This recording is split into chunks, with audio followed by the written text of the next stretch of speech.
Hello, everyone, and welcome to Shonen and Chill. This time it is episode 30. We got it. We've said it's episode 30 3 weeks in a row, but this time it really is. Welcome to episode 30 for the third time. As always, hosted by Zenrotto and Oceans. Hi, I'm And here. big week this week. A lot of chapters kind of nailed it. Just a big week, but I think before we do anything else, I think we do have to just very quickly sign off. Kentaro Miura, legend of the manga industry, was passed this week, and I just think we can't really do a manga-focused podcast without at least acknowledging that. So yeah, in case you didn't hear, he passed away at the age of 53 at an aortic dissection earlier this week. Um, and yeah, well, if you haven't read Berserk, now's the time to do it because, dear God, the series hurts so much more now that it does not have a conclusive ending. Yeah, yeah. I mean, guy, it was very surprising to see that Yeah, news that had happened. It's tragic. Um, yeah.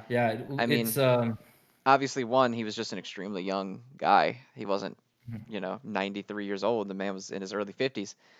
And mhm. also, it's hard to overstate the impact that Berserk had on a lot of like dark medieval fantasy, like just the Well, genre in its entirety, and manga itself as well.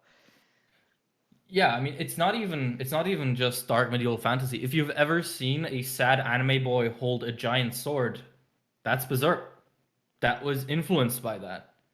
Like, Berserk created essentially a whole new list of codified elements to use. Like the idea of the eclipse as a congregation of evil was something that Miura kind of christened in, even though it existed in prior media. Miura was the one who really solidified the idea, and it even made its way into some contemporary, like big budget movies. And it's crazy to see this happening, especially because of course Berserk has long since plagued by um, you know, just not knowing if the story was ever going to end. And Miura, in his foresight, specifically opened up a studio and trained his assistants to draw manga for him so that he could get faster at producing Berserk. And it seems like in the end that might have been the right thing to do, clearly. Like it's just such a monumental loss to the industry. Um, and yeah, so if you have not read Berserk, you should do that because it tells a beautiful story. It starts out, as I've said it before, it starts out not great, but then it recontextualizes itself into something really special. Um, and you should definitely give it a try, especially now. And I'm sorry to start this episode on such a downer, but I did feel that with some, we're here talking about manga every week. Feel like it wouldn't be right to not acknowledge the passing of someone this important. I So yeah, agree. I agree. rest in peace. All right, are we ready? Are we ready to laugh now after this very appropriate uh, beginning? yes, I think so. Okay. All right, Oh, let's go ahead and we'll segue right into top threes. all right. My top three at number three we have My Hero Academia. Two we have Doctor Stone, and one we have Jujutsu Kaisen. Okay. What about you, my Okay. man? My number three is a tough toss up again this week. I think I'm gonna end up giving it to Undead Unluck. Mm. Then my number two is gonna be Doctor Stone, and my number one is going to be Jujutsu Kaisen. Okay, I'm glad we do agree on that number one. Yeah, well, okay. We might as well ditch the whole list and just say it's Jujutsu Kaisen this week because it's not a whole lot of contention otherwise. And it's funny I because mean, there's so many good chapters this week, but Jujutsu Kaisen just destroyed everything. well, we'll get to that. But what's first on the list, Magic Okay, so Man? first on the list, we have the staggered releases. So we'll talk about Mhm. Dragon Ball Super first. Okay, cool. Like the choreography was fun, and Granola's powers seem interesting in that he's like super precise. But man, am I having trouble recollecting what I read just earlier. Yeah, I mean, this chapter was pretty much just like they fight, um, Yeah. which is fine. it kind of feels like Dragon Ball Super is just on a hamster wheel, and it's just Hmm. spinning perpetually, of like Goku and Vegeta fight guy too Hmm. strong, learn move, beat guy, and then of course the guy has to either like it has to make Vegeta think about his past with the Saiyans and about how he was a bad boy, but now he's a good boy, and it's just I don't know.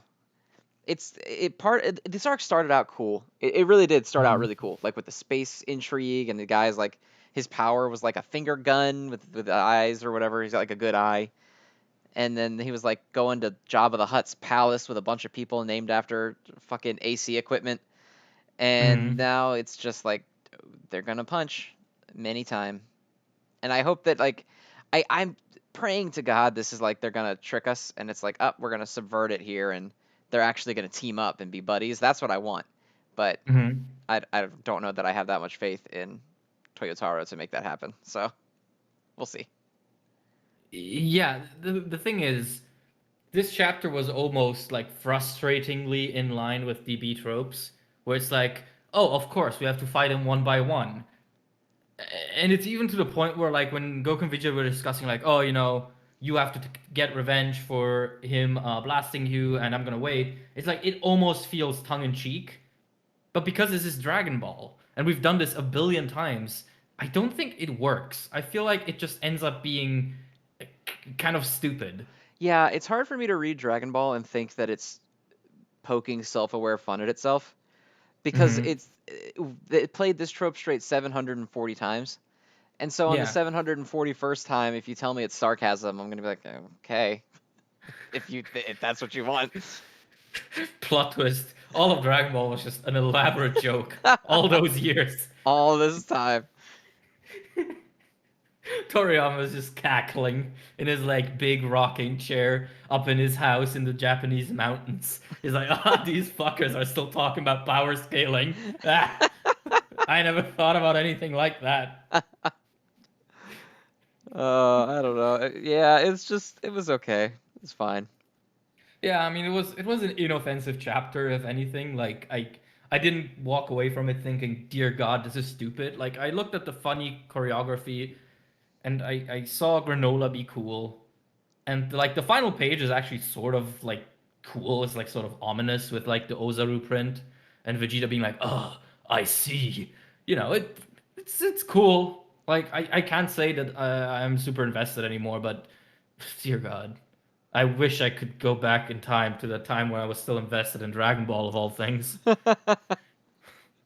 Yeah, Jesus. I don't know.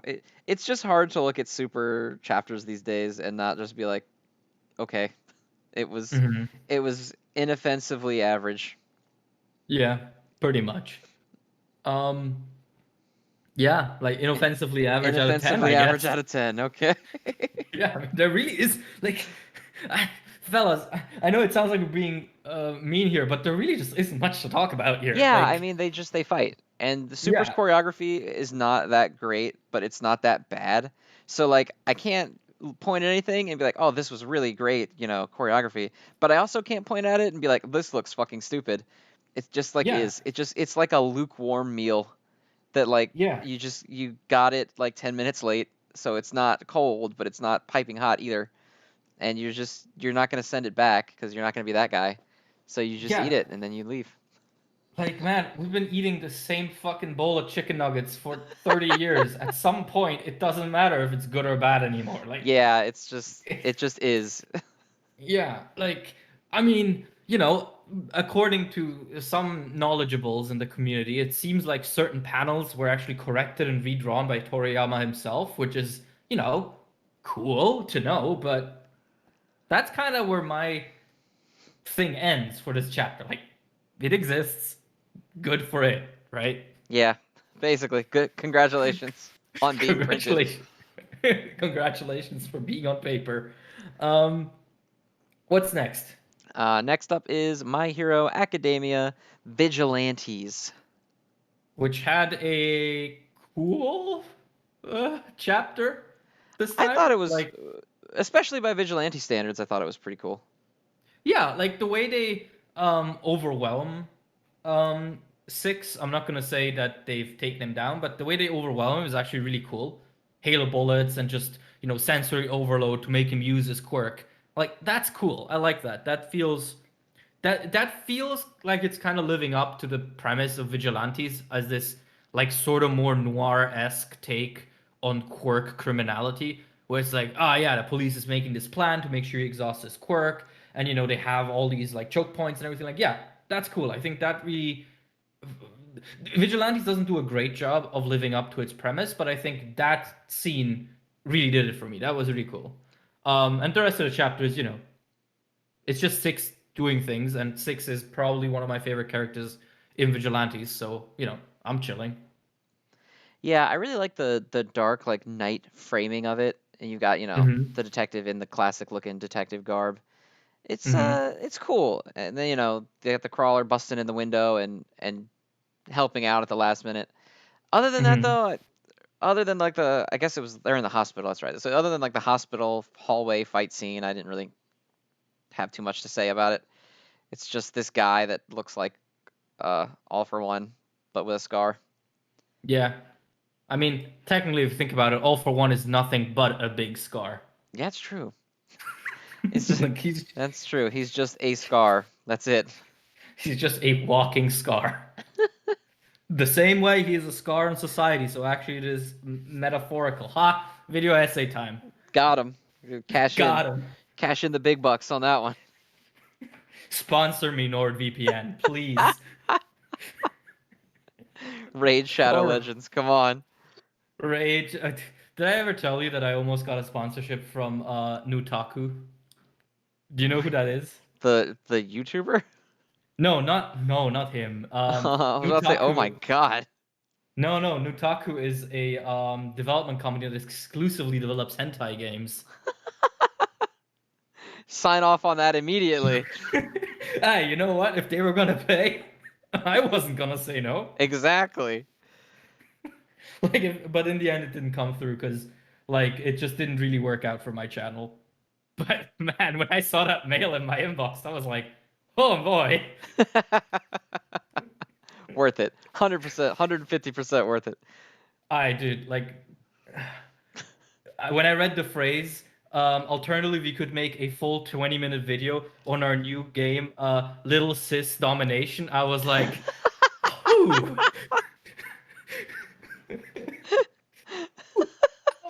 How much money exactly is this?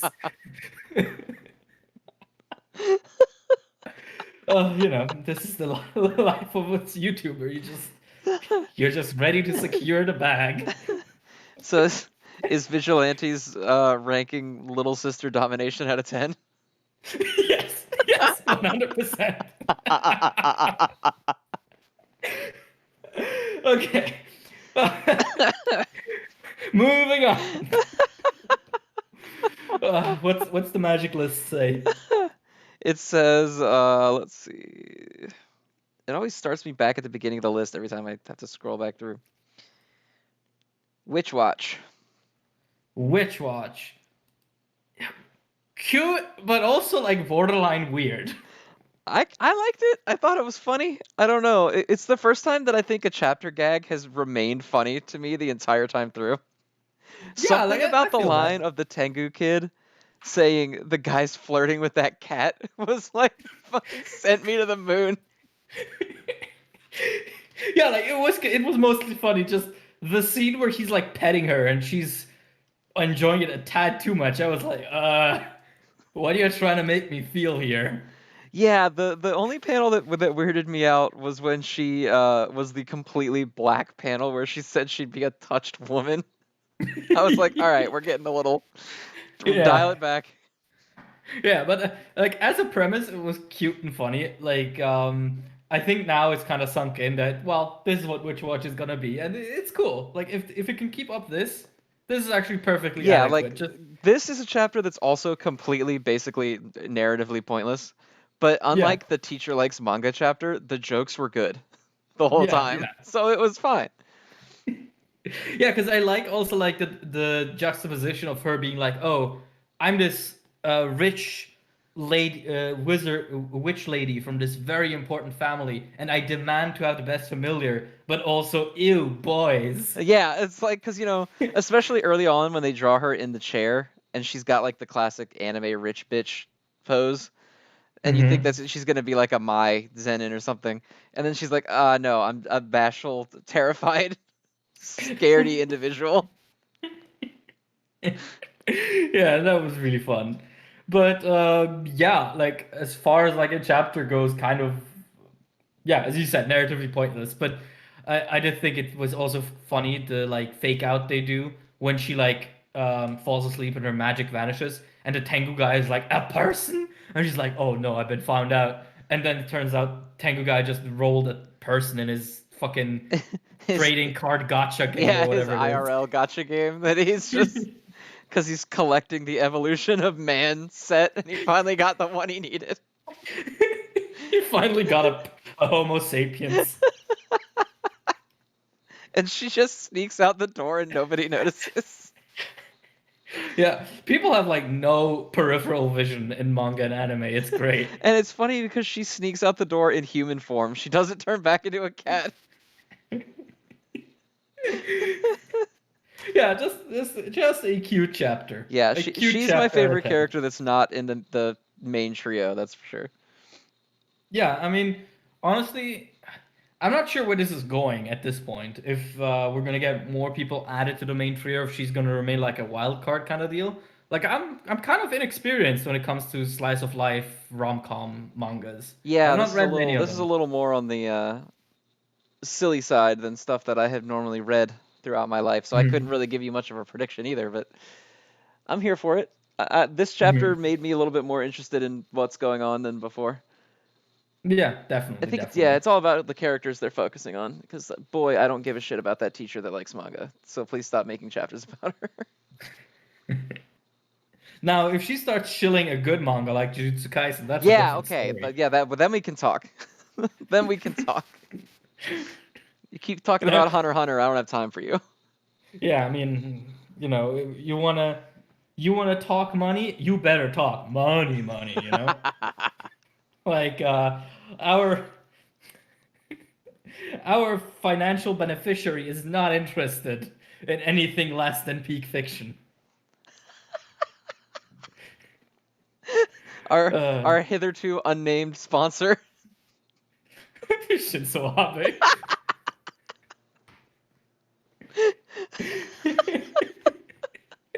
Oh, did you actually see I saw someone tweet at you like the other day. Like, by the way, Shinzo Abe is not prime minister anymore, just for your information. And I thought that's kind of weird. And then I like checked their account out, and it was like an actual like a regular Japanese person who seemingly didn't have a manga related account whatsoever. So it's like, wait, did this random person see us call him Prime Minister Shinzo Abe and thought to inform us? That's I can't tell like if that might be wholesome or not. I don't know. I don't know I because don't the know. thing the thing is I also don't know anything about Shinzo Abe aside from that he really wanted people to bang. I mean, I knew he wasn't actually prime minister anymore, but it's not funny if you don't give him the entire title. That is true. I mean, I knew he hadn't been prime minister for a hot minute, but like that's not what the meme says, all right? Uh, Oh all God. right. What's next? Uh, Next up is the Elusive Samurai. Cool. Yeah, Like, I liked it. yeah, I mean, it's in keeping with the theme that as long as the series does things, they're always cool. Its problem is it doesn't do things most of the time. Yeah, I mean that's just kind of the world that we live in, I guess, with these newer series is like they'll do some stuff and it's really good, and then they'll spend a lot of time in between doing just fucking nothing. But Yeah. I feel like I say this every time Elusive Samurai has a good chapter, which granted there's only 17, so I guess it's fair to say this a lot, but this is maybe my favorite one. We actually got some growth for the main group. They're not just like there to spout lines in response to what the kid does. Hmm. I loved his realization that they've been going easy on him and he's the only one that doesn't realize it. because he's the fucking pampered ass prince. So he Mm-hmm. would think that they're trying, and everyone else knows they're not. Mm-hmm. Um, and I do like him like salivating over the new guy, like how badly he wants to recruit this new guy because he's awesome. Yeah, I mean the new guy also does genuinely look really cool. Like his whole deal of like, ah yes, I instruct and protect. It's like, yeah. That the moment like that started coming up, I was like, yeah, let's get him. Let's add him to the pile. Hopefully we'll actually like this cast in a couple of weeks. Yeah. Also, the last shot was pretty good, where they cut the dude's head off and is like leaking blood onto his head and into his drink and stuff.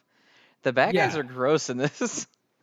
They're gross They're and always nasty. also they're gross and also the series like randomly gets really brutal. Yeah, because Like like 2 panels ago, it was the prince making this giant face, and it was like a gag that he's literally reaching toward this guy because he wants to recruit him so badly. And then the next page is this dude begging for his life, and he gets his head cut off, and he yeah, gets his blood put into a sake drinking whatever that shit is, discus. the sake discus. The discus with no sake. But another thing I found funny is when they were talking about like the different enemies he has to face, and they were like people with experience, people with bizarre abilities, people who transcend humanity. And like the only one who was listed under people with bizarre abilities was the ear guy. When like, excuse me, I'd I'd argue everyone so far could make the cut for that one. Well, they put eye guy under veteran with a lot of Experience. experience. Yeah, like I'd also have experience if I had 8K vision. I get to see everything. Uh, Uh, I really really love the villain cast though. It's so weird to say because I don't even remember most of their names, but dear God, they're definitely memorable.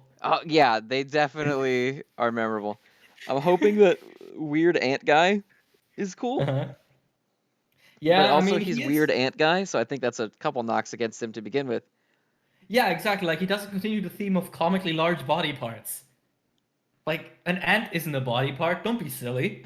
His ants are comically large, though. That is true, and they're comically everywhere. Although I don't know how comical I find that. That's more like gross. Yeah, I don't think there's too much funny about an infestation of ants.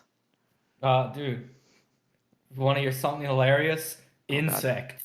Yeah, Funny. insects Haha. all over someone's body. Feel them crawl on you. It's so funny and relaxing. I apologize to anyone who heard that, by the way. Somebody clip Like, that out. yeah, like, because I know that there are people who listen to us, like a podcast, because that's what we are. And so, like, I imagine someone's just like driving and they hear me say, yeah, feel the ants crawling on your arms. Like, keep driving. Please don't listen to me. I'm insane. You got some dude driving down the highway, slapping his arms in response to you saying that, swerves his car off the road. No, no, drive safely for the love of God.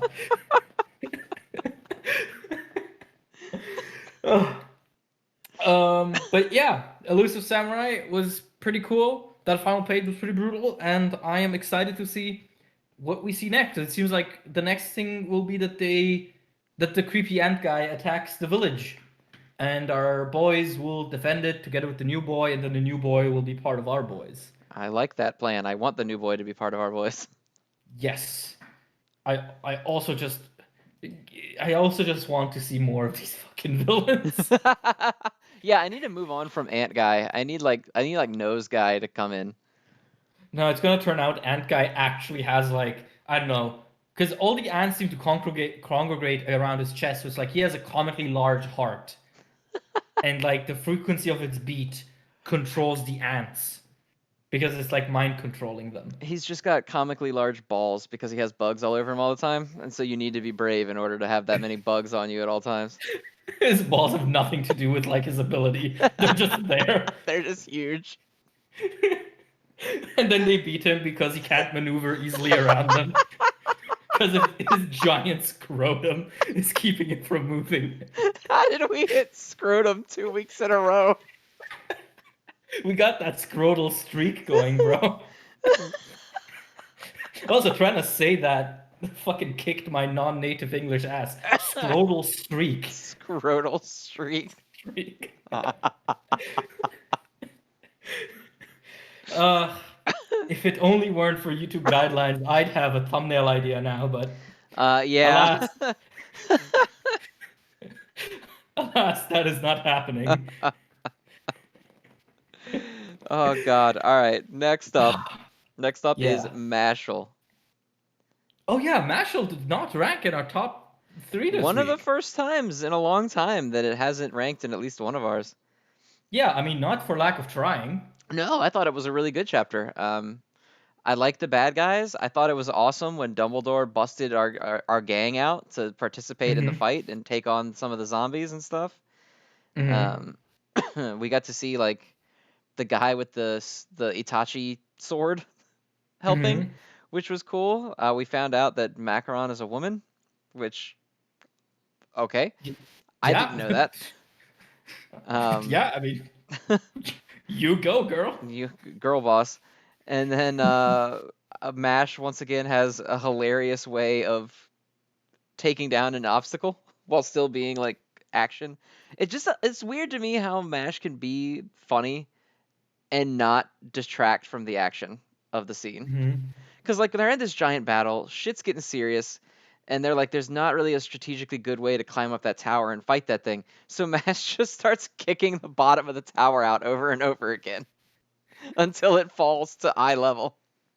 Yeah. Oh, that's so funny. Like it's cool because it's like it is sort of like a oh I'm so strong and determined kind of shonen moment, but it's also so dumb. And because Mashle has already managed to like kind of find its niche between shonen awesomeness and tongue-in-cheek stupidity, it just works, and I'm really really happy for that. Um, The entire last page is a joke that Mash does not remember who this guy is. yeah. And it's genuinely funny. Well, yeah, because you know what? I don't remember who he is. It shows you in the panel earlier. Does it? Yeah, in the Wait, let page me check. beforehand, it shows him thinking about the last time. Remember, he was there with the puppet guy. Oh, okay, okay, yeah, yeah. Yeah, No, okay, I get it, but but yeah, yeah, he is because not very memorable. I wouldn't have known if it wasn't for that either. yeah, But okay. it's so funny that it's just the whole page of him being like, "Yeah, hey, buddy," because he doesn't want to admit he doesn't know who it is. Also, the panel where they realize that they're letting Mash get lured, and it shows you Mash, and he's just in his fucking goofy humor blob boy Mash form. It's just like, and the sound effect is alone, because he's just being left alone Yeah, by the no one's villains. there helping him, and he's just in little gremlin design. Gremlin Mash is so good. I really hope they nail it. They nail that style once we get the inevitable anime. Oh, if the anime can't do Gremlin Mash properly, it's gonna struggle because Gremlin Mash is like 95% of the fucking humor. If we're not getting Gremlin Mash, what's the fucking point? Gremlin Mash or boycott? Exactly. I'm not watching it if there's no Gremlin Mash in it. Imagine it gets done by Studio Mappa. Oh God, what isn't anymore these days? Oh, dude. Like, yeah, apparently they have 2 other unannounced Yeah, I projects. saw that, which is just what the fuck, man. Yeah. You know, what can we say except that the industry sucks and there is very little we can do about it. Yeah, I feel like we've said that every week since this show started, but God, it's just depressing sometimes. Well, that's the thing, right? This industry is so generally fucked. It's hard to talk about it without eventually reaching a topic that requires you to mention it.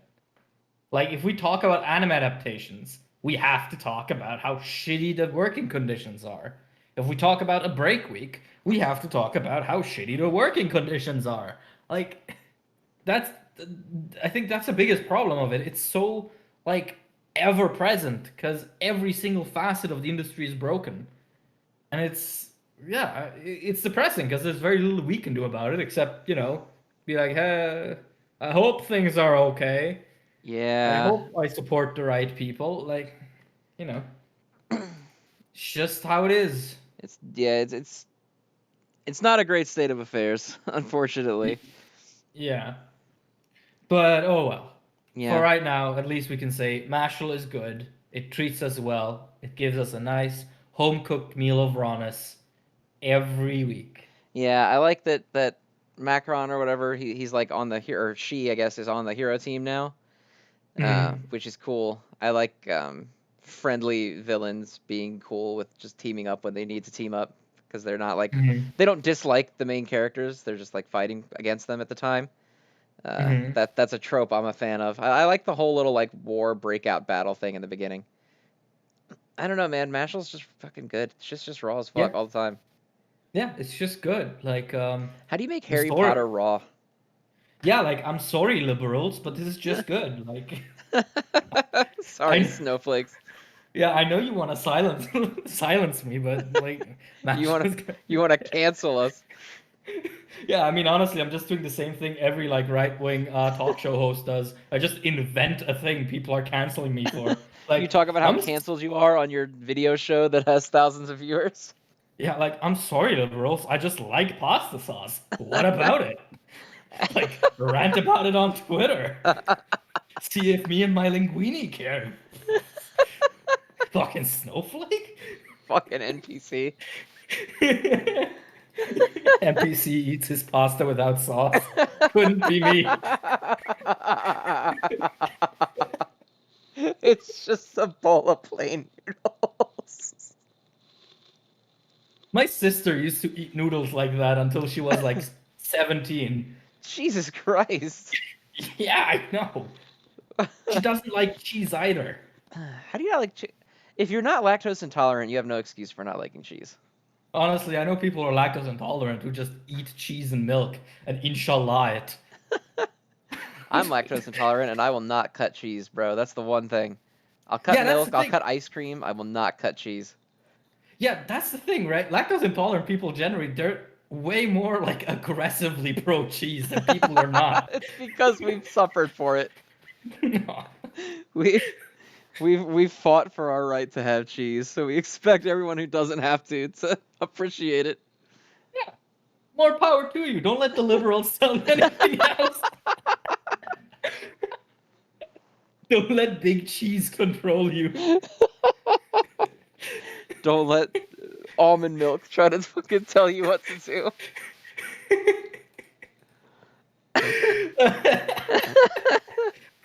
Big lactose trying to tell you what you can and can't eat. They'll have to answer for this on my paid subscription only online show where I rant to millions of people that I'm oppressed and that I cannot voice my opinions as a straight white man who also is very much into lactose.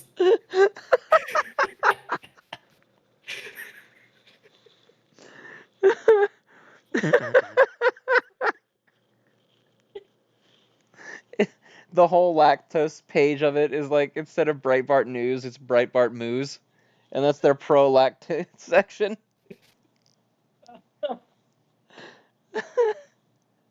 Um, anyway, off to the next talking point. Why is it that every like right-wing talk show host looks like a sweaty meatloaf? That's a good question, because they Yeah, probably are. Like, well, their like entire job is to get paid by rich people to lie about things like all the time. oh So yeah, I imagine that must wear on you eventually. yeah. Because honestly, Joe Rogan and Alex Jones look the exact same to me. Like the exact same. Yeah, Joe Rogan like is progressively turning into Master Tengen. The more popular his show gets, he's just like devolving into like whatever kind of monstrous looking thing Tengen is now. Dude, I love it when I lie to the public for 10 years and then I turn into a tree.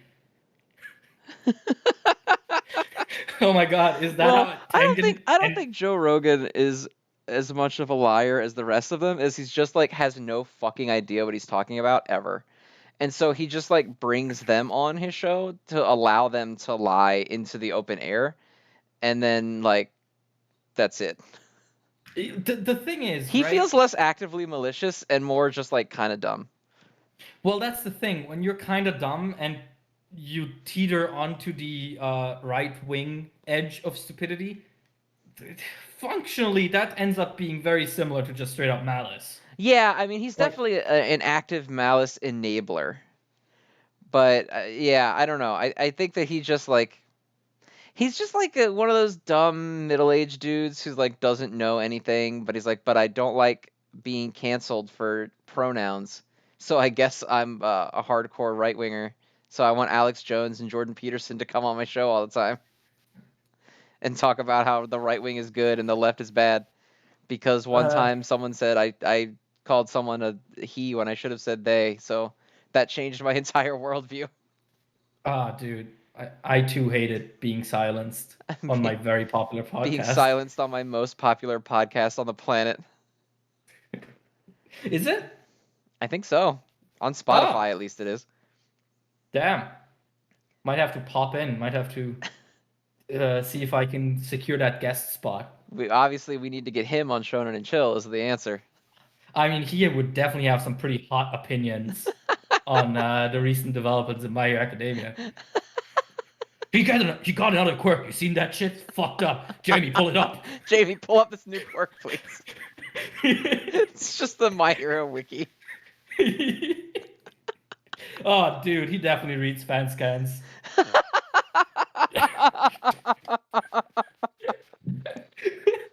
It just says Jamie, pull it up, and it's got the big like what is it? Is it Manga C that has the giant watermark on him?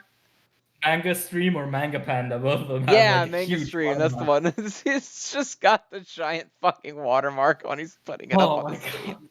This week the leakers even bothered to like color the entire leaked chapter off of the fucking Kentucky Fried Scans. Like Jesus.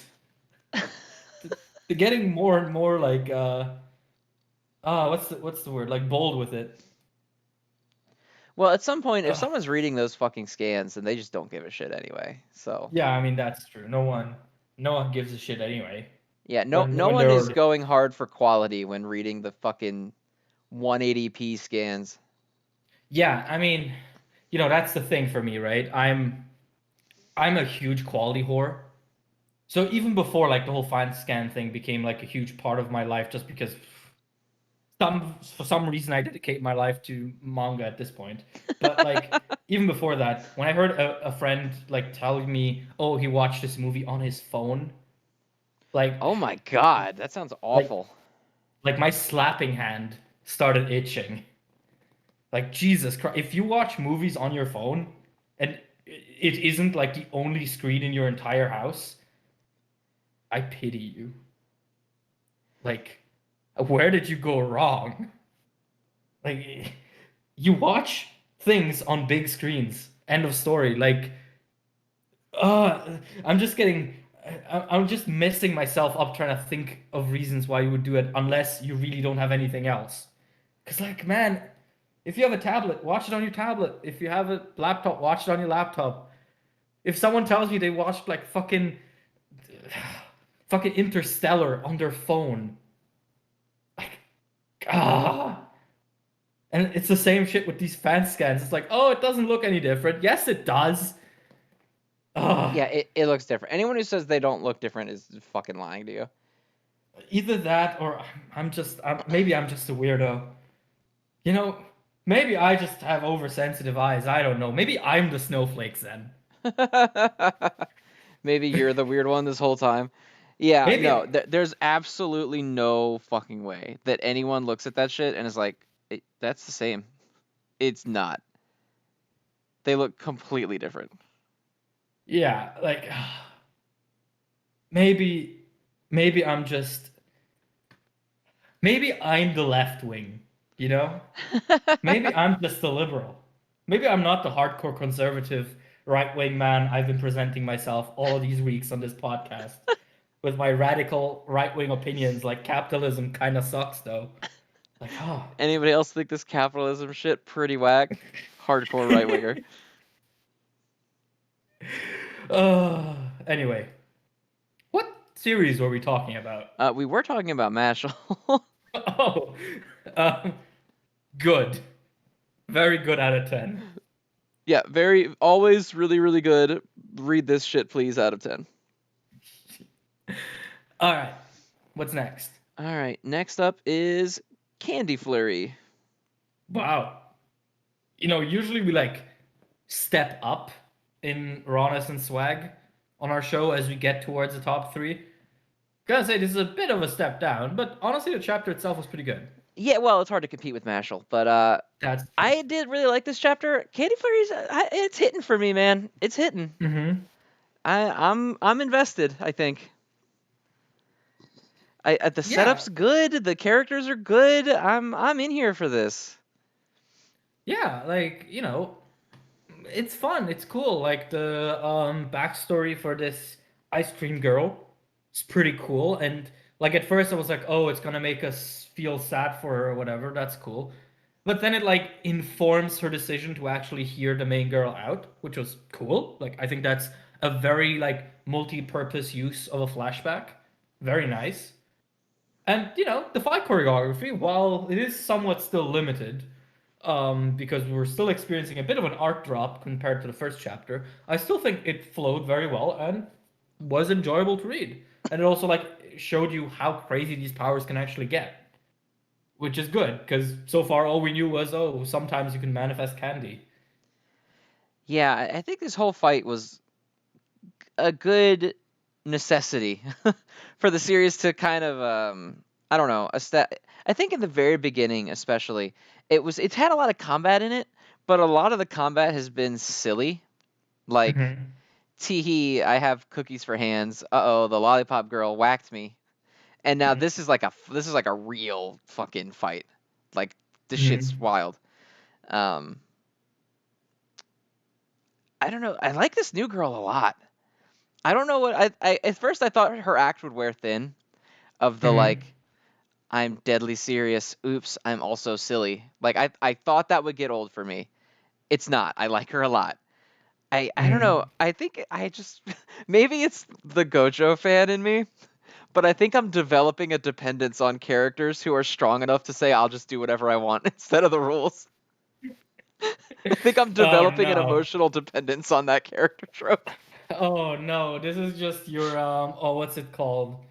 Your rebound from Yeah, Gojo. this is my replacement goldfish for Gojo now that he's gone.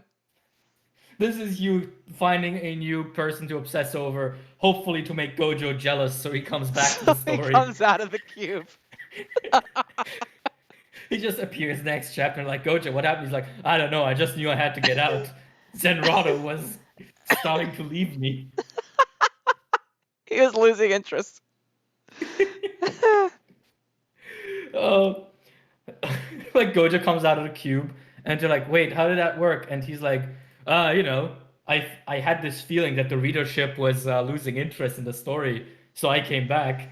And you're just like, what the fuck do you mean readership? He's like, well, I don't know. Anyway, Curse is pretty fucked up, I ain't learned a lot of shit in that cube, son. All right, now let's go take care of business. it? He comes out and he's been reading Jujutsu Kaisen inside the cube to figure out what happens next. They're like, Sensei, you missed so much. He's like, no, I know. Yeah, that Naoya guy fucking sucks, man. Fucking hate that Women guy. rock. Respect women, am I right? He says with Urahime there. Yeah. Oh. Urahime's Anyway. in the room when he comes out, and he's just like, we respect all women, you understand? She's got this fucking look on her face. I can't believe we talked about Candle Flurry for like 2 sentences. I know, it's a problem. It's a real problem that I have, that I can't It, talk about other things without it leading back to Jujutsu Kaisen. hey, you know what? This is a two-player game. We're tangoing together, and I absolutely enable you in that one. So don't blame yourself, buddy.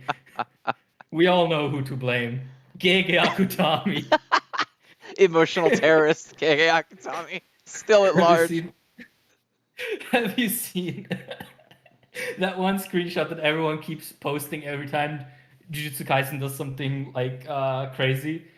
Which is a comment on one of the Japanese like forum boards, with like Google Translate over it. And Google translated the comment to, "I want to establish a society where we're free of Gege Oh yeah, Akutami." that's my favorite fucking tweet. I want to establish a society without Gege Akutami.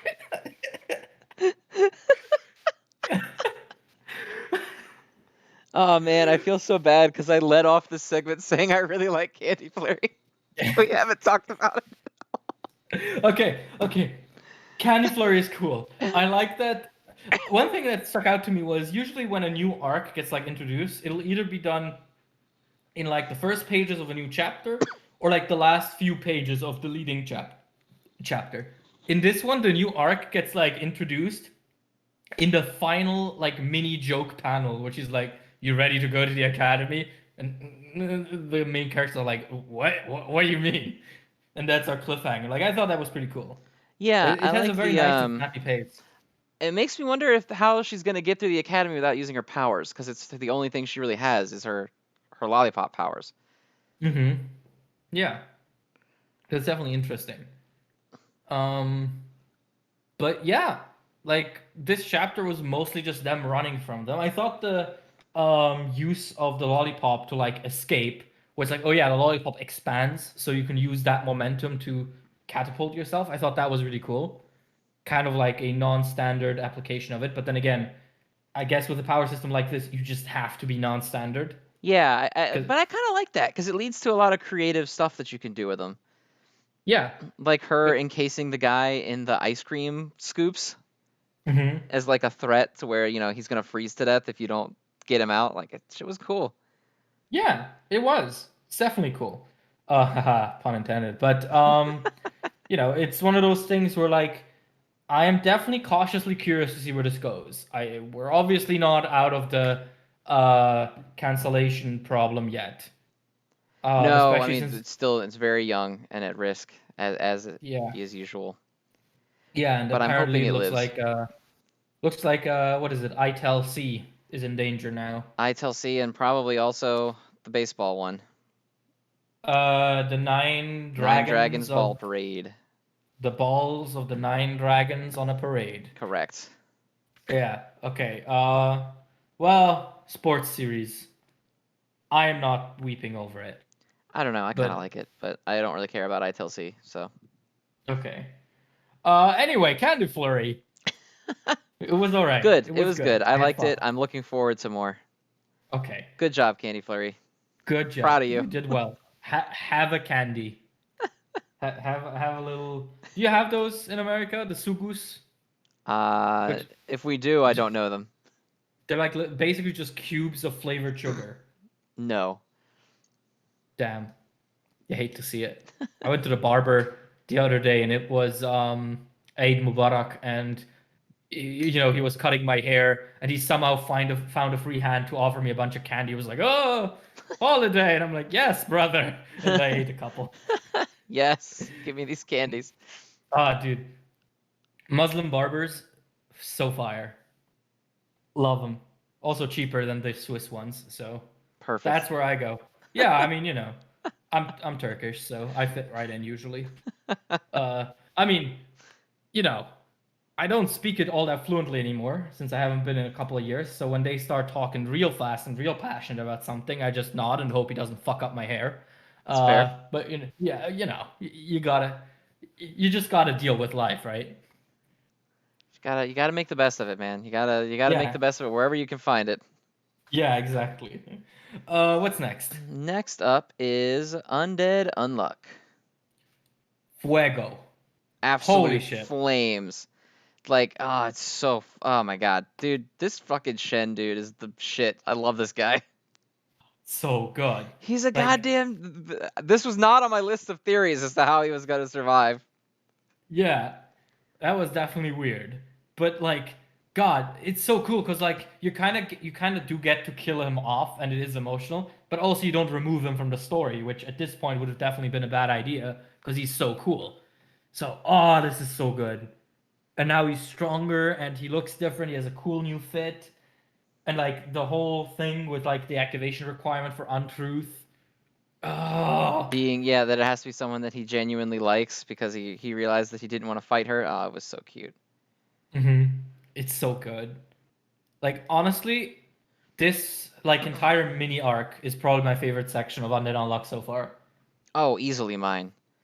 Yeah, like just straight flames, which is kind of also worrying me because I'm getting so attached to Shen. I'm wondering if I'll be able to muster up this same enthusiasm once, he inevitably takes a little bit of a back seat because he isn't the main character. Fuko and Andy are. So I'm wondering how I'll feel once we get back to that. But let's see what this arc still has in store for us. Like this series is truly, truly unpredictable. So we'll just have to see. Yeah, I share similar concerns, but you know, after this arc being as good as or I guess this little mini sub arc section, I I feel worse doubting than I did before. So we'll see. I'm starting to have faith. Hmm. Yeah, like I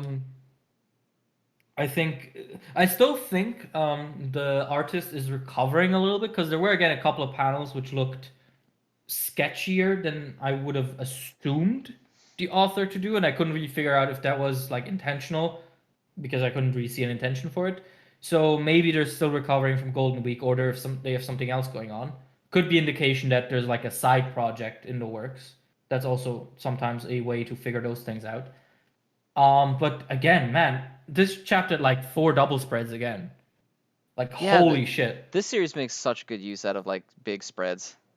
Hmm. Yeah, like as an output also, it's just so intense. God, does the little like mid spread panel where he kicks the dragon fire attack at Fuko, it's so good.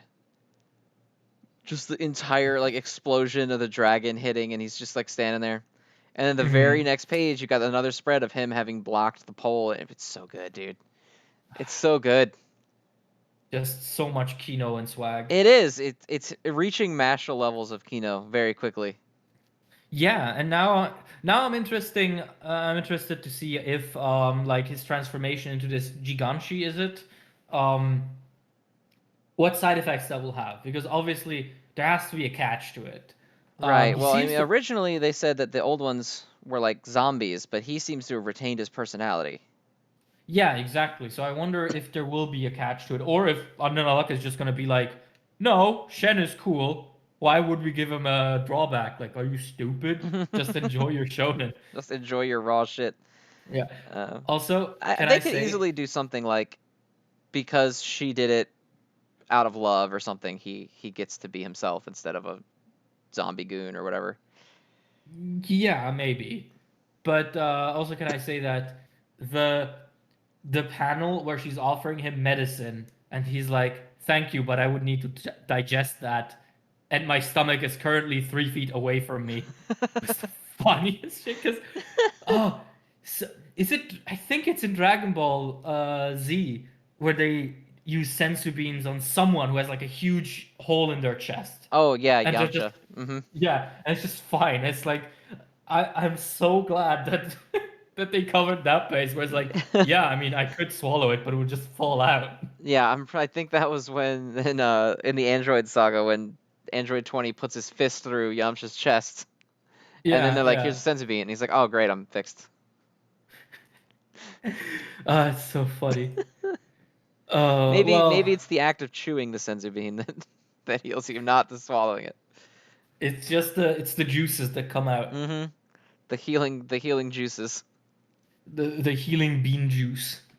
That's why you always have to keep contact with your bean daddy. Oh God. Wait, what was the cat called? Corin? Corin, yeah. Yeah, right, right. Okay. I remember. Um, but See, he's anyway, read Dragon Ball before. I have read Dragon Ball before. I mean, not recently. He I've read dabbles. Super. He dabbles in I Dragon dabble. Ball. I read myself one Dragon Ball chapter as a treat. Just as a treat, though.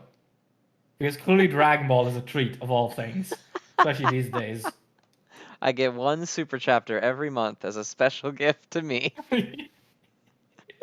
Smelly and crusty. you know, wrapped in oil in old newspaper, but it sure is a treat every week.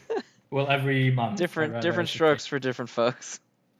Yeah, I mean, Toyotaro thinks that shit's fire, and I think Toyotaro is a liar. Yeah, Uh, Toyotaro's kind of full of shit.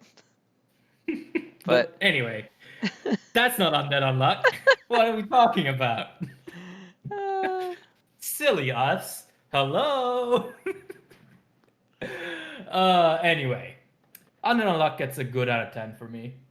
Like, just Fuego, cool. Shen is so awesome for me. yeah, this whole like mini, I don't even know if you'd call it like a mini. This whole like 3 chapters where they've been fighting this guy have been just Mhm. absolutely bomb shit. Yeah, it's so good. I don't even have anything to say other than just gushing about how the shit rocks. So just read it, man. Shit rocks. Mhm. Yeah, All right. like it's Next pretty up is cool. just, oh god. Okay. Next up is My Hero Academia.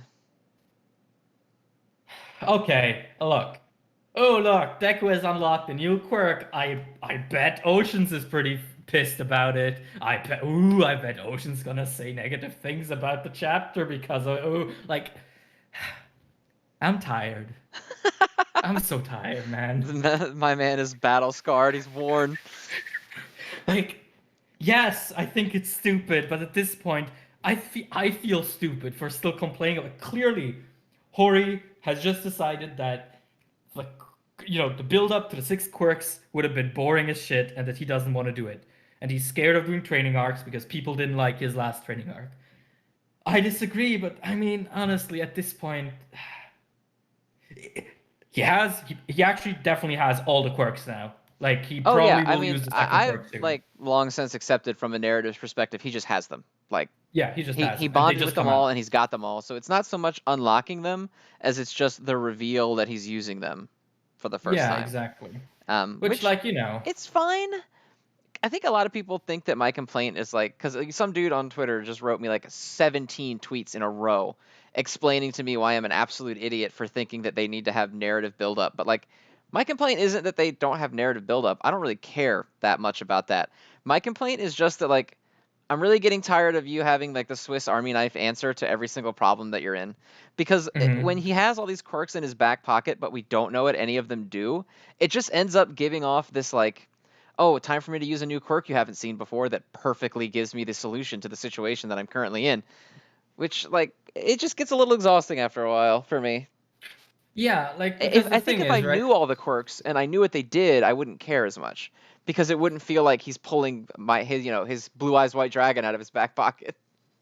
Yeah, exactly. Like, there's just no tension to it. It's just, oh, he's gonna unlock a new quirk. That definitely is gonna do the thing he needs it to do now. Which, like, I don't know. I still think it would have been cooler if the story could have structured itself a bit more cohesively around the fact that he has to master these quirks. Because as of right now, in one arc, he's basically just magicked himself all of the quirks at once. And they, like Black Whip, when it first came up, did hold some weight. And while I think most of that weight got squandered by the fact that we never actually got to see Deku progress with it, um, I still think it had weight. All these new quirks are they're just there. Like, I don't care about them. They're just added on. But again, I kind of feel like I'm the idiot to be complaining about this at this point. Like, I feel like this feels like saying that this feels like watching the Naruto War arc and still complaining that Naruto shouldn't have gotten the Rasengan because it's too strong of a technique. Like, that battle's lost already. Like, at Yeah, I some mean point it's on you're me. not gonna get to any point where like all of a sudden he starts needing to master a new quirk or something. Like he's Yeah. got them and they're there. Yeah. For me, it's just that it feels like it kills any sort of like tension in a lot of the fights because I know that he has powers that I don't know. So hmm all that I can assume when he starts losing a fight is that he's going to use one of these powers I don't know yet and it's going to win the fight. hmm Like I can't think like, It, "Oh man, how is he, you know, he's got this and this ability. How is it going to get him out of this situation?" Because I don't have to think that because he's going to bust out something I've never seen before. And it's just, Mm-hmm. that kind of reveal just isn't that interesting. Like the seventh time you do it. Mm-hmm.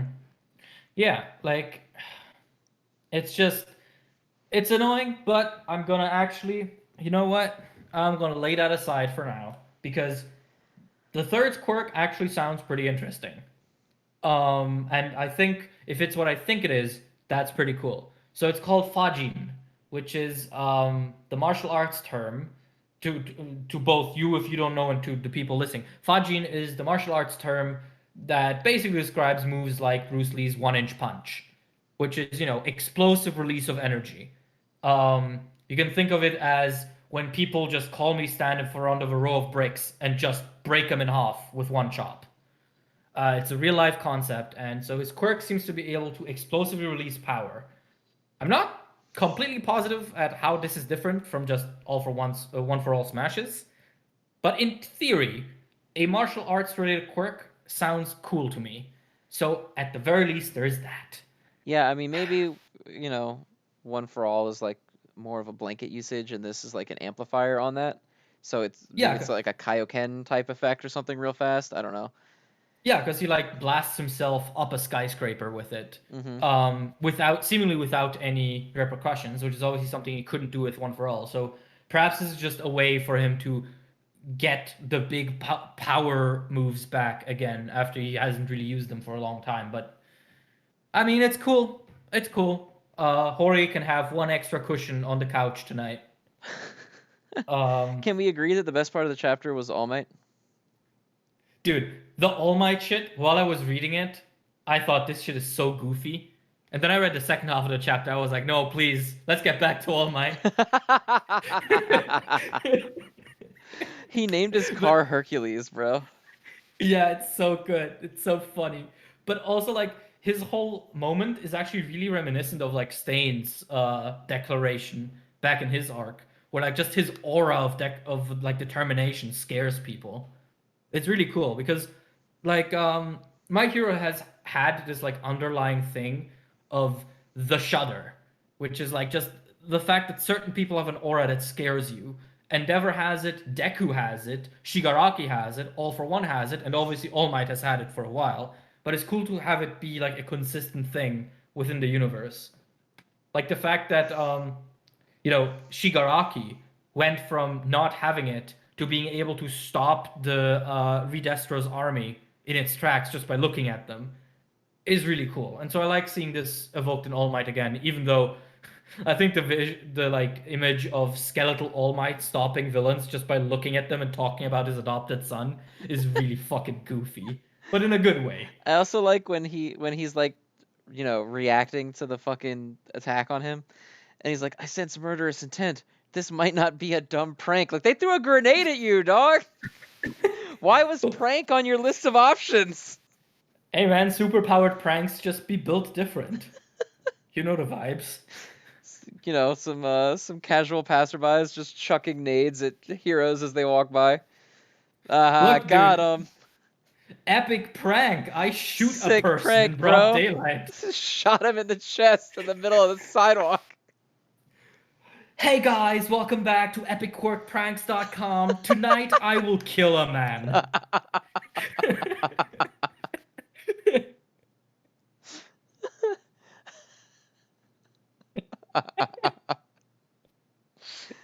Oh Oh, god, like the prankster YouTube scene of MHA has to be absolutely garbage terrible. well, isn't that Gentle's entire character? Well, yeah, but the whole point of Gentle is that he sucks at it. Like he gets no views. Like I shudder to think how people who are actually popular on those social Damn, media man, platforms I perform. relate to Gentle even more now. Oh no! Come on now. You're monetized. Gentle wasn't. Oh man, that's rough. Zenrotto greater than Gentle. Let it be known. Damn, the man couldn't even get some fucking ad rev. No wonder he's stealing. Well, I mean, like canonically, the reason he couldn't get good at YouTube is because he's an old man who doesn't understand technology. Even though, he's not old. He's 32. But for some reason, he modeled himself against towards like old gentlemanry, and that included just being garbage at technology. Like in the Sad. anime, in the anime they show you his channel, and all of his videos are just called like random numbers dot MP4. Like, yeah, no wonder you don't get views. Fucking sending me. I love that guy. When is he gonna come back?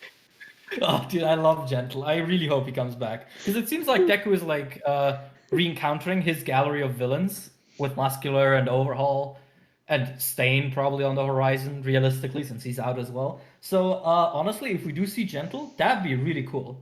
Like, I love Gentle. I still think his fight is one of the best fights in the series. Don't at me, and if you do, kiss me first. Um, like, he's so cool. I really hope we get to see him in this, new villain infested society to see what he's up to. But aside from all of that, I thought his use of the smoke quirk was pretty cool. Like, again, bearing aside the fact that I think he shouldn't have it, but whatever. Like him covering an entire city block in smoke and then using Black Whip to send out diversive objects like his backpack and his cape. Like, that's cool. That is good application of his multi quirks. To then combine it with Fajin and jump up, like, that's good. That's good combo quirk choreography. Like, definitely choreography was on point in this chapter, in my opinion. Yeah. See, I'm a little torn like on the quirk things because when it's done well, like it is here, it leads to like really cool dynamic ass fights like through back alleys of an abandoned city. Like that shit's cool. They're like flipping off buildings. He's using all these combo moves and stuff, but like I just wish I knew what they all did, so I didn't feel Mm-hmm. so left in the dark. And when it comes to like, because someone compared it to JoJo, I think it was fucking Ari, motherfucker, uh, compared it to JoJo as being like, oh, you like stuff with convenient powers in it, but it's like when a JoJo character gets a convenient power, he just kind of gets it, right? Like when Jotaro stopped time, he just did it, Mm-hmm. and they didn't like tell me, oh, Jotaro has a power and you don't know what it is yet, and eventually he's gonna use it. And then he went through the whole series, and then the whole time I was like, is he gonna do it? Is he gonna do the power? And then he doesn't do it, and then he finally does it. I wouldn't be as like, it wouldn't be a cool moment. Jotaro coming out Yeah. of nowhere and stopping time was a cool moment because it was like exciting. It was out of left field. This is them being like, this would be like if they told that Jorno was like, hey, I stabbed my stand with the arrow in chapter 2. Don't know what it's gonna do, but one of these days some shit's gonna That happen. that arrow juice was pretty fucked up. Anyway, I'm sure nothing will come of this. Nothing weird's gonna come of it. And so yeah, Yeah. like if we get more fights like this, I'm all for it. I just wish I knew all of his abilities so I could appreciate when they do stuff like this, because it's hard for me to appreciate Deku getting out of fights in cool ways when he just manifests the exact power that he needs at the end of the fight. Like I Yeah, need like I need an understanding of what he can do to experience tension on his behalf. yeah, like honestly, I suppose on one end it's kind of happy for both of us because this is a self-depreciating problem. Because the moment he finally shows us what the second quirk is, that's it. Like this whole ordeal is finally done and we can focus on him being cool. And seemingly that's gonna be pretty soon because we're just handing out these quirks Yeah, like we're it's rolling right fucking through these motherfuckers. Like every yeah. every couple rounds, he's dropping 2 more. Dude, he's unlocked 4 quirks in the last 3 fights we've seen him in. Like, yeah, we're getting the final one very soon. And you know what?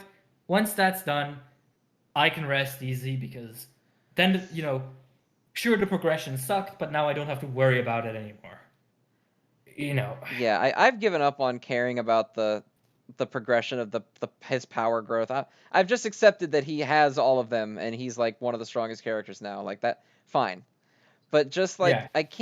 I can't be afraid for him in regards to like this Negan fight. Like I can't I don't know if he's in danger because I don't know what he can pull out of his back pocket at any time to get out of that Mhm. danger. And I'm going to feel like an idiot if I'm sitting here like, "Oh my god, what the fuck is he going to do?" And then he's like, "Ah, my next quirk erase you from the panel and you're gone." And I'm like, "Oh, okay." His final quirk is gonna be announcing the My Hero Academia sequel manga. he's got the cast list, and Nagant is not on it, so he's like, sorry, guess you lose this fight. He's like, my final quirk is being able to read wiki pages from the future, and your status is not looking good, buddy.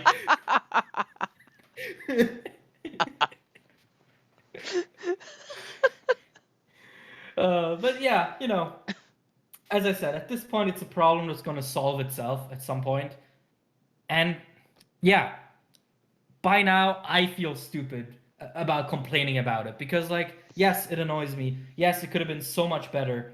And yes, I know it could have been so much better. I've read stories in my life before. But, like, here we are, and there's kind of no point. Again, I just feel like someone 10 years after Naruto ended still insisting you should have never gotten the Rasengan. People like that exist, by the way. Is the Fight's been Rasengan really lost. that good? Is it really that big of a deal? Well, I remember back on German message boards when the Rasengan episode started airing, people were like, "No way, that's so stupid. He shouldn't get that. Like, it's an A-level jutsu. What the fuck?" But of course, all in German. So, like, just add a couple of ness in there and some aggression. But, that's how I feel right now. I feel like those people. I feel like I've already lost. Yeah, I Might mean, as there's well only not- so many times you can express the same problem. Yeah, exactly. Like, at this point, I might as well just invite Hori back into bed. Like, all right, buddy. Because, I mean, God, I love Hori so much. He's such a dumbass. Did you see his whole little odyssey on Twitter this week? I saw you tweet about it once, but I don't follow Hori on Twitter. Okay.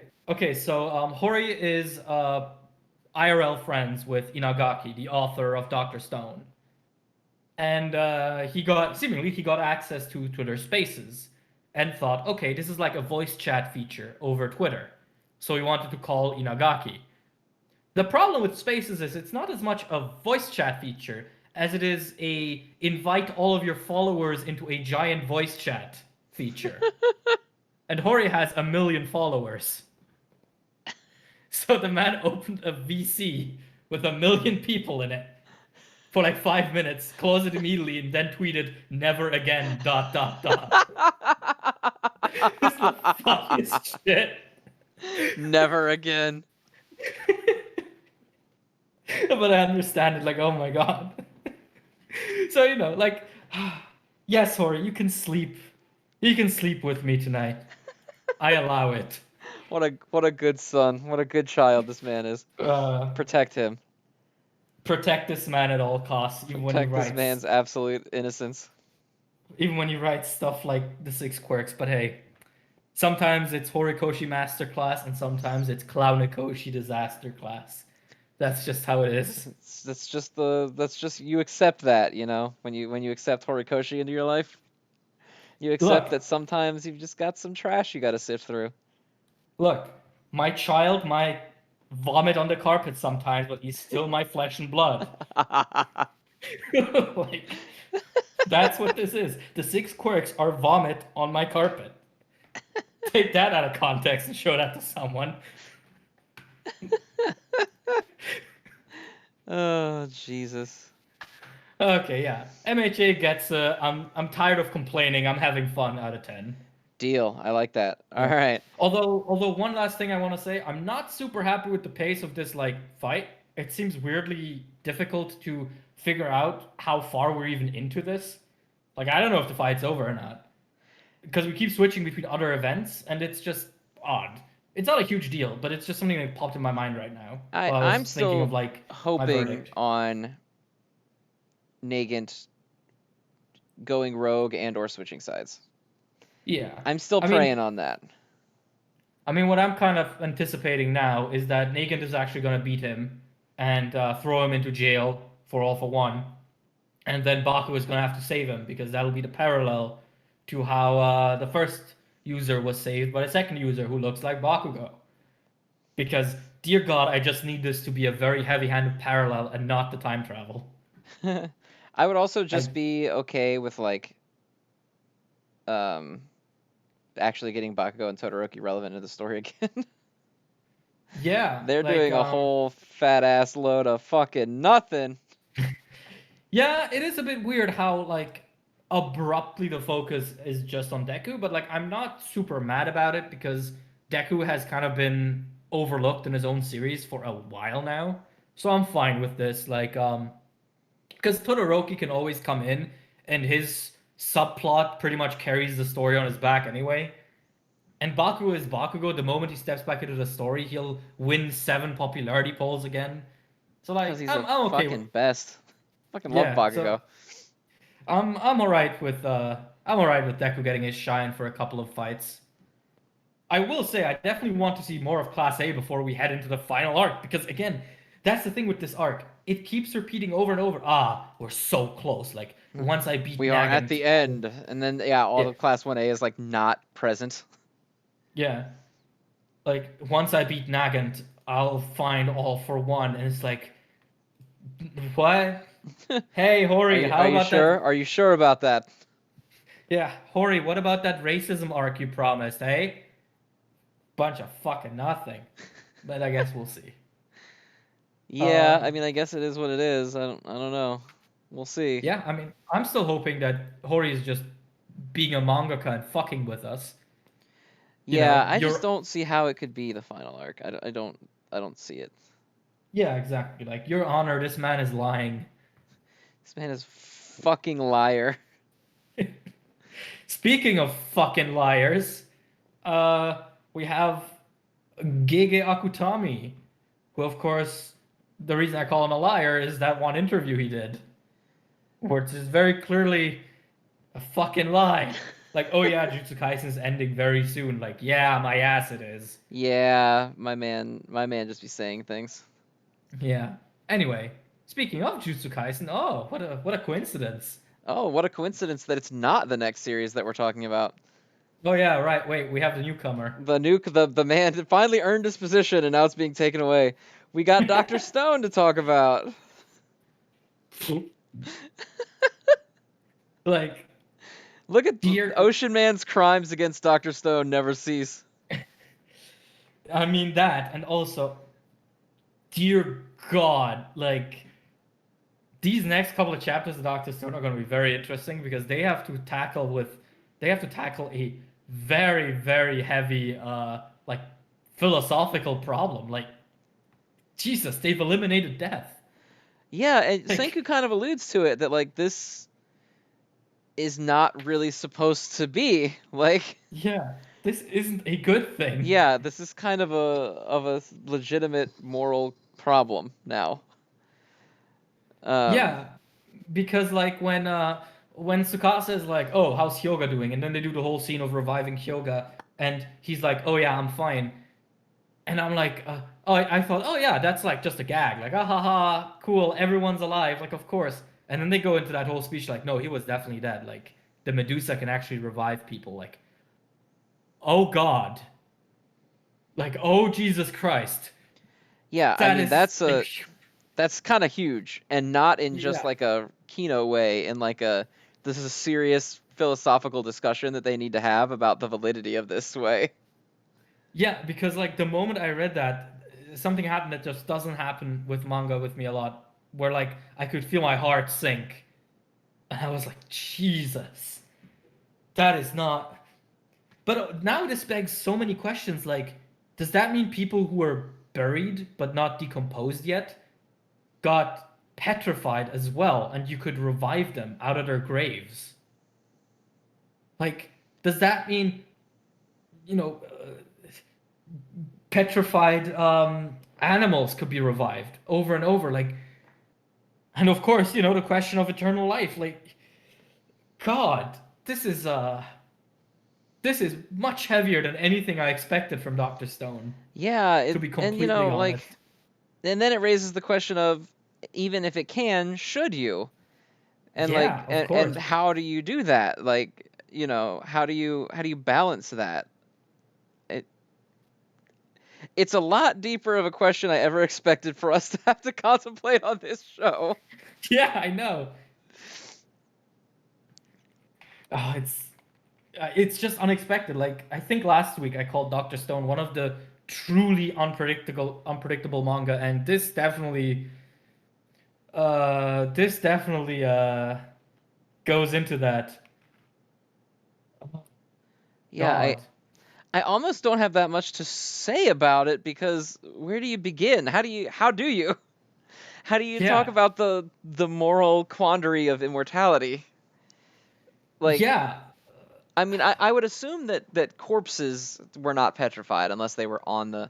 But then again, the assumption in Doctor Stone up to this point was that the petrification light had some kind of reaction with a living person because you can like set it to different settings. Remember when the very beginning when it's the sparrows are the only things getting petrified?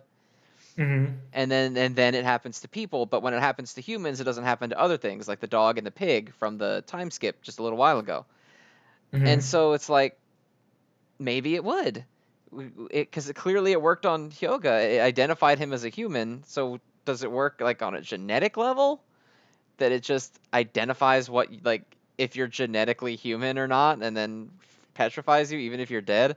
And if that's the case, why would you not just? And Chrome even kind of brings up the idea of like technically they could make Kaseki live for much longer by just keeping him petrified until they needed him, theoretically.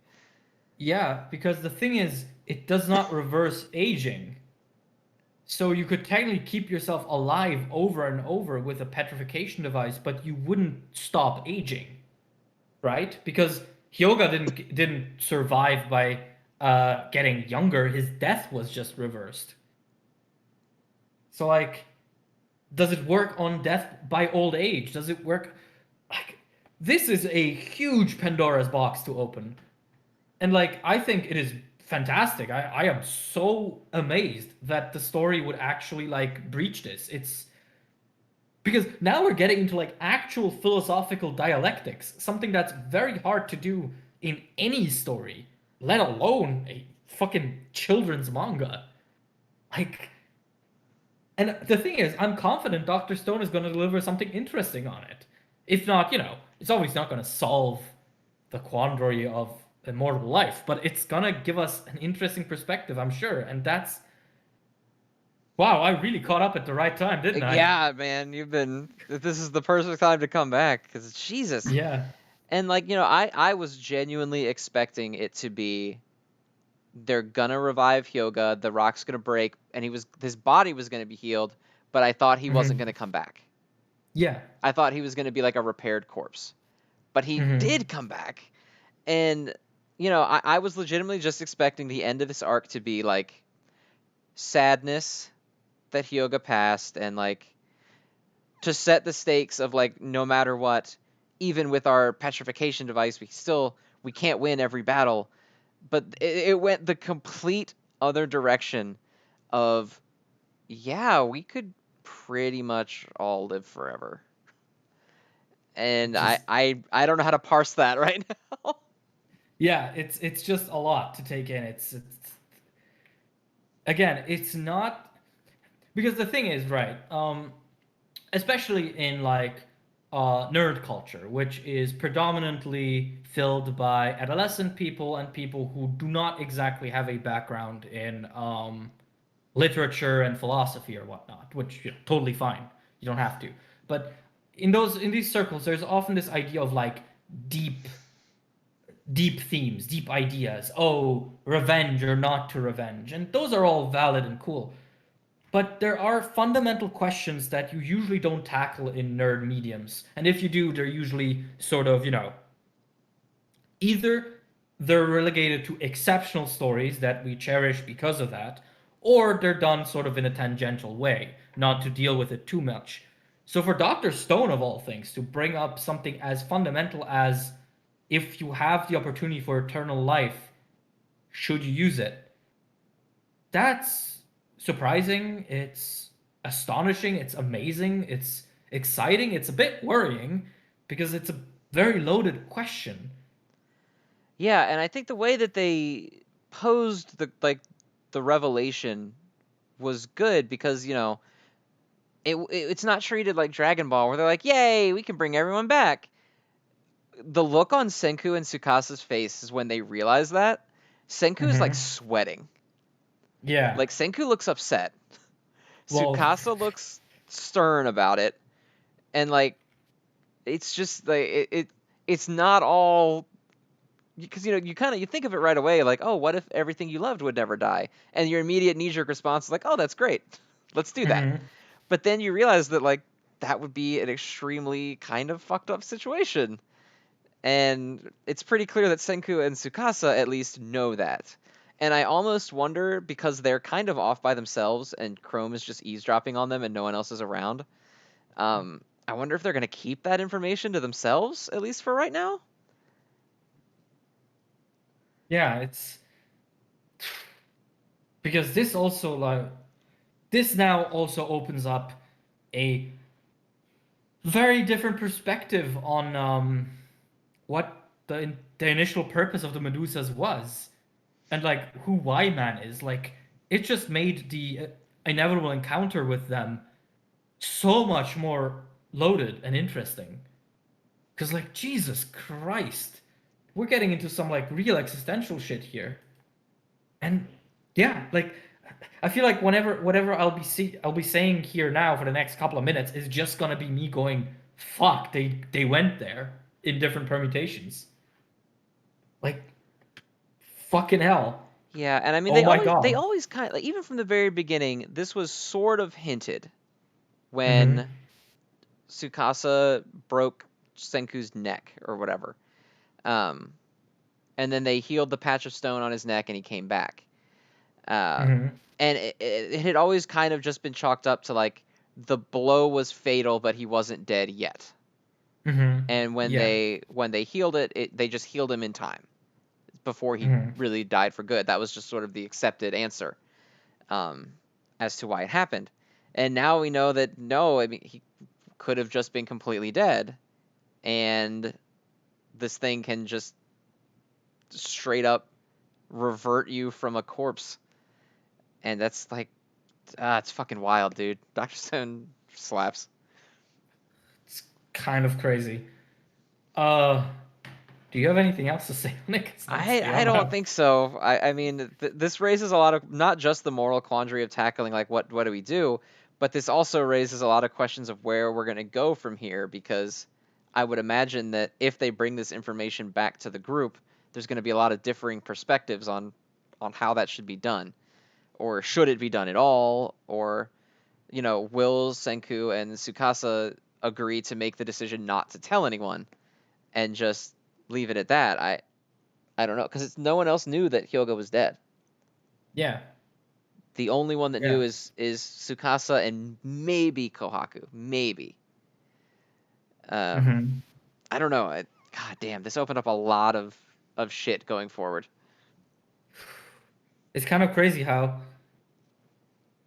like what 100 and what is it? Almost 200 chapters into the story, it has like still twists to one up itself. Like maybe people are gonna think, oh, they're exaggerating. Like, no, this is a huge thing, not just because of what happens, but because of how it's presented. As you said, like this isn't a happy revelation. This is a horrifying moral question, and it seems like Doctor Stone is going to tackle it, which is crazy. Yeah, just crazy out of 10 for me.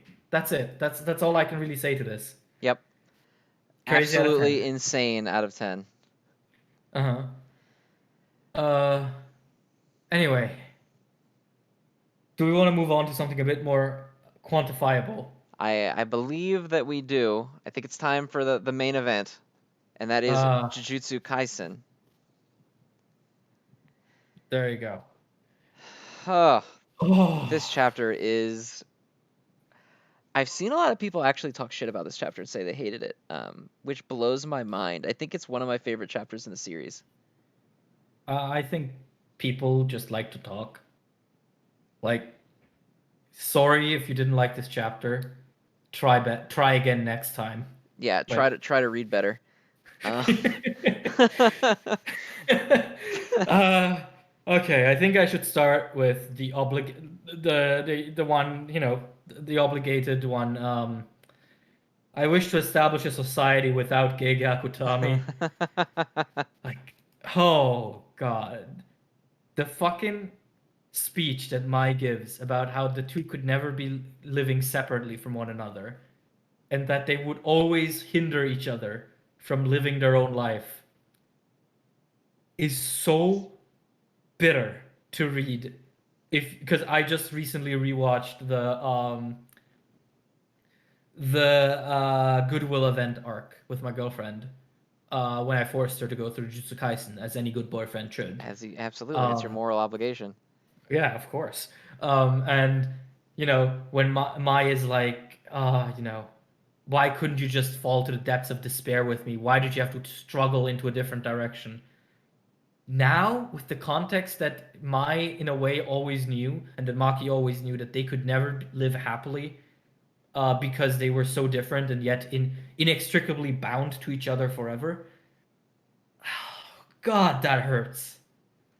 And it And the hurts more because the implication that they both knew this, including Maki, but Maki's response is that I don't care. I don't want you to go. Mhm. Despite the fact that they've basically, like, Mai's basically been treating her like shit all this time over her own resentments. Not that Mai is in the wrong to have those feelings, but like just this moment where the two of them kind of make peace and like accept that shit wasn't fair from them from the beginning. And Maki's refusal to let that go, and Mai's decision that she would rather that Maki survive unhindered than they both die together was Mhm. that was rough. Yeah, like it's just pure tragedy because also now it's sort of a double curse kind of thing. Maki will fight curses using a sword made out of the soul of her dead sister, and Mai leaves the Zenin clan with maybe their worst nightmare as a curse.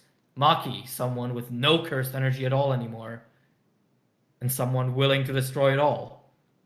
Like, Yeah, fuck. and I mean, and then if you like, this goes all the way back to JJK Zero when Rika gets expelled, and Gojo says that love makes stronger curses than anything else. Yeah. And then now you have someone like Toji without Toji's resignation, I guess. Hmm. Because Toji obviously hated the Zenin clan, but he was never like, I'm gonna kill them all, I'm gonna take them down. He was just kind of resigned to like, life sucks and I got fucked over, and that's Yeah. awful. And Maki is not. Maki is very much, okay, I'll kill every single one of them if I have to. Oh my god, dude. Like, dude, she's gonna kill Naoya. Thank God for that. I hope she It doesn't kill I him am next week. I hope that she fights him and beats him and then lets him live. Oh yes, I that'd hope be she cool. fights him and beats him and lets him live, and then he comes back during the culling game to get revenge, and then she just offs him. Oh yeah, that'd be so good. But also, Ogi used like a new technique in this chapter, didn't he? Yes, Like the technique the fire release. sword thing that he's doing. Yeah, yeah, that was cool as shit as well. I mean, not like we'll ever get to see it again because that piece of shit got what he deserved. Yeah, fuck that dude. Fuck him. Just oh my god, I hate that guy. I Yeah. hate the Zenning clan, dude. I hate these fucking people. God, the picture of Mai and Maki curled up together in almost like a yin yang shape, Mm-hmm. where they're both holding on to the sword together, Mm-hmm. and Maki is just laying there with Mai's arm draped around her face, like, bro, I can't do this anymore. I Yeah, can't like keep coming back to this every just week. nothing. But also, someone pointed out that Maki's burns and like her losing most of her active physical ability happened in what was his name? Dagon's domain, which was a beach, Hmm. and now she has been completed in a domain that was a beach, which like it doesn't mean anything, but it's cool like visual parallelism. Not to mention that it was also a beach where she met Toji for the first time, the person she has now kind of incarnated in like a sort of narrative way. Like Jesus, Gege Rakutami itself. The only thing, maybe this is just a minor error, but did he do the wrong eye for Maki when they're laying on the ground together? Yes, I think yes, he he did the did. wrong eye. Yeah. Yes, he did. But that's okay. Yeah, it's fine. I just noticed it that in every other panel, the correct eye is closed, but when they're laying on the ground, she's looking with her missing eye, and Yeah, her yeah, okay eye is closed. yeah. There you go. Yeah, yeah. Yeah. That's a mistake. Also, can we please talk about how fucking creepy Ogi looks when his eyes are open? Because they're just pure black. Just literal black. I like that because for me that shows like no soul, right? Like this Yeah, dude is just yeah. empty. He's just an empty piece of shit, and literally all he knows is just like being a piece of shit. There is nothing Mhm. in there, and now there's literally nothing in there because she cut his fucking head in half. Yeah, one shot. You don't even see it happen. Also, Nope, she God, just walks past him. the fucking panel, like the page where you see Maki compared to Toji, and Ogi just immediately fucking shitting his Just pants. absolute PTSD response. Yeah. So My good. body remembers, but I tried so hard to forget this fear. And then just a picture of Toji. Like, it's actually kind of crazy how much of an influence Toji had, uh, this, despite not really appearing for that much. Like, Yeah, we Toji's, the Shonen and Chill Discord was talking about it. Toji is like this guy who does nothing but make quick cameos and immediately make the scene he cameos in a million times rawer than it was a minute ago. yeah, because the thing is, Toji's actual physical existence in the series is less than 7 chapters. Yeah, I mean, all he does is show up, fight Gojo, win, kill Rico, fight Gojo again, lose. That's it. Yeah, That's that's the it. only time he's actually on panel like as a character, like that's alive. And then he's Hmm. got the soul re-inhabiting thing that he does a little bit in Shibuya, and that's it. But he's like one of the biggest, most important cogs in the story to have gotten us to this point. He is basically just Jujutsu Kaisen's version of Stain in a way, like just from a pure functional perspective. It's just this one character that doesn't do much when he's alive or when he's around, but his actions reverberate so far. Because if you want to really look into it, Sukuna's plan, whatever it is, includes Megumi. Megumi is only in Sukuna's vicinity because of Toji, because of him renouncing the Zenin clan. Like everything that happens is Toji to a certain extent, And and it, that's then crazy. you look at Toji too, and you realize he's kind of like the anti Gojo, where Hmm. he's just kind of outside of the bounds of society as a whole at this point. Like, and as a character, with he has no cursed energy. He's basically outside of society in the other direction, whereas Gojo Hmm. was like born hot shit and he was like the king. Toji was born with nothing and Hmm. he was outside of society because society told him go fuck yourself, get out of here, you absolute loser. And then they ended Hmm. up being like the two most powerful people who have the most influence on the entire world. Hmm. Yeah. It's so good.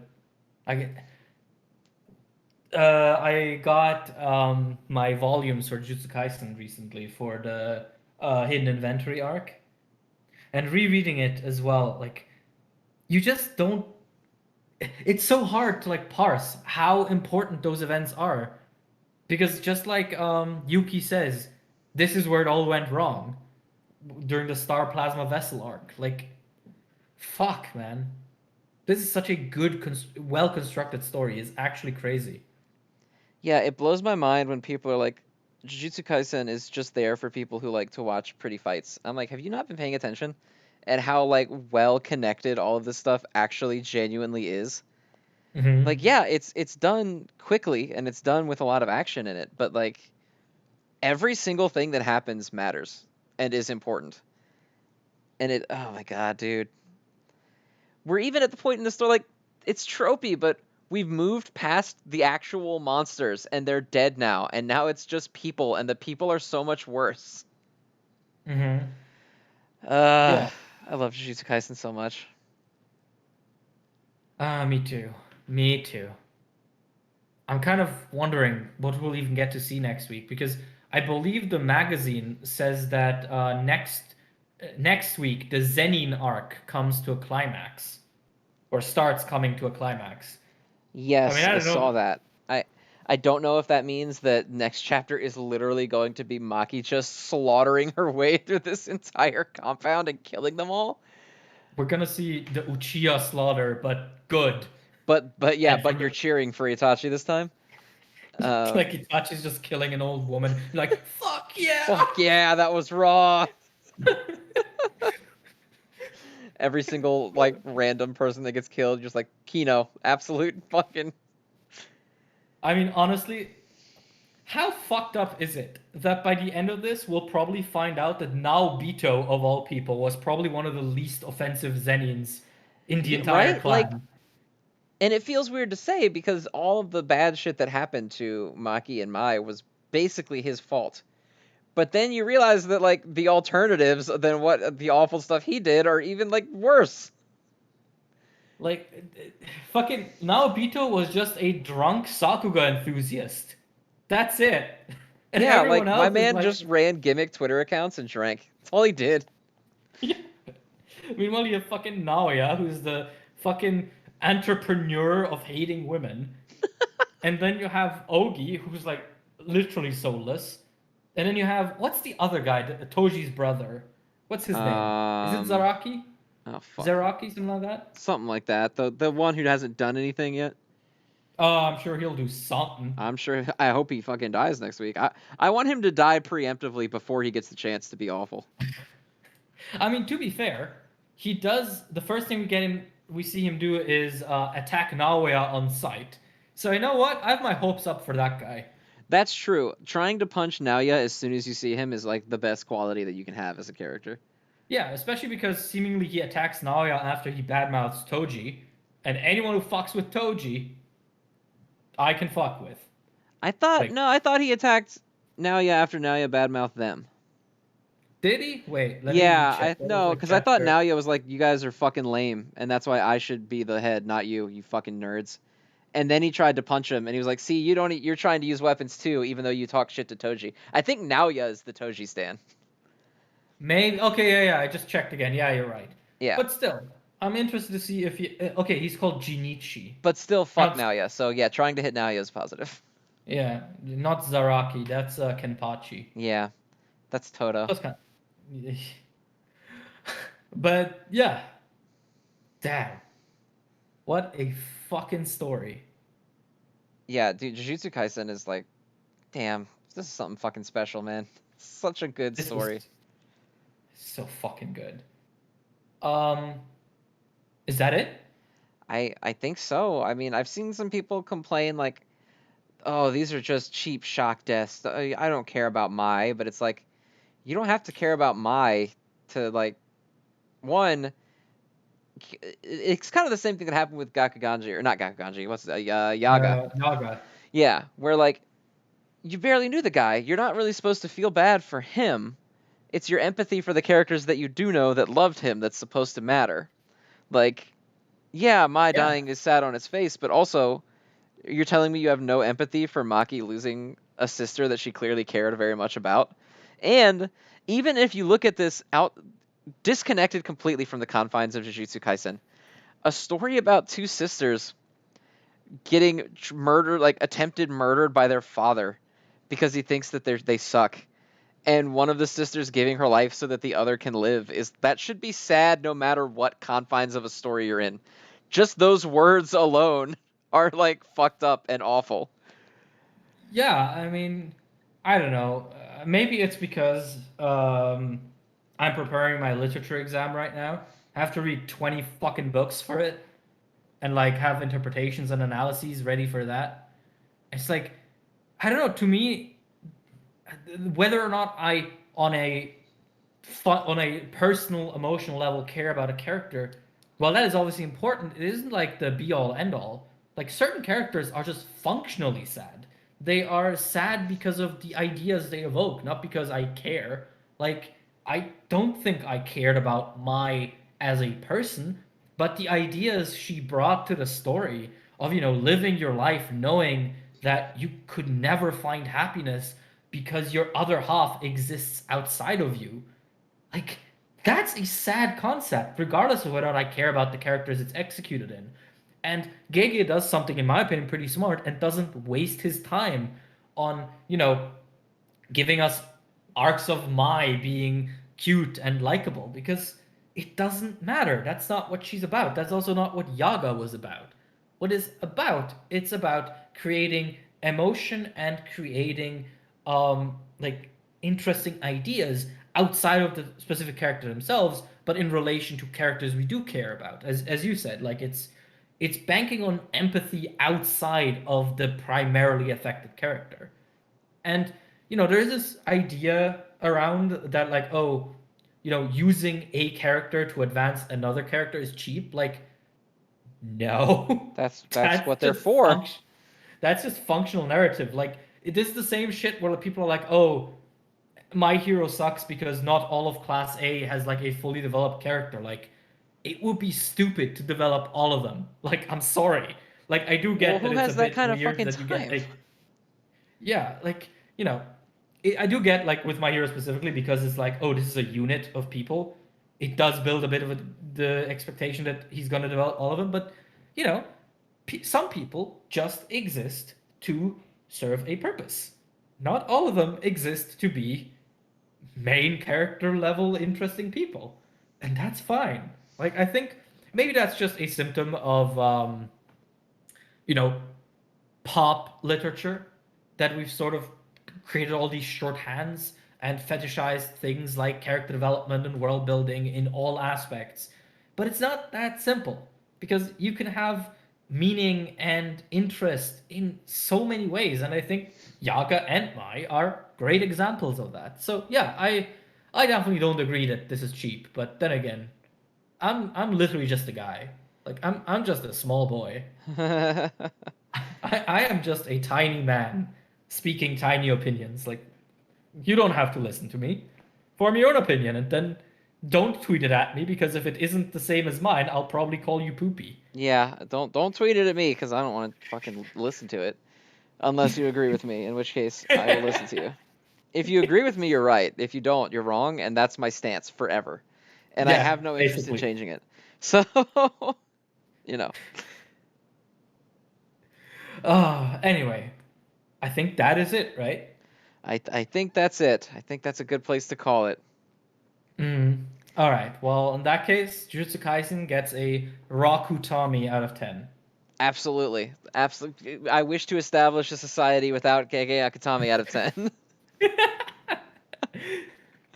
All right, everybody. Thank you guys for tuning in for the 30th episode, for real this time, of Shonen and Chill. We love you guys, and we appreciate you coming back to listen to us talk about manga every single week. Thank you all. Thank you all. And see you next week.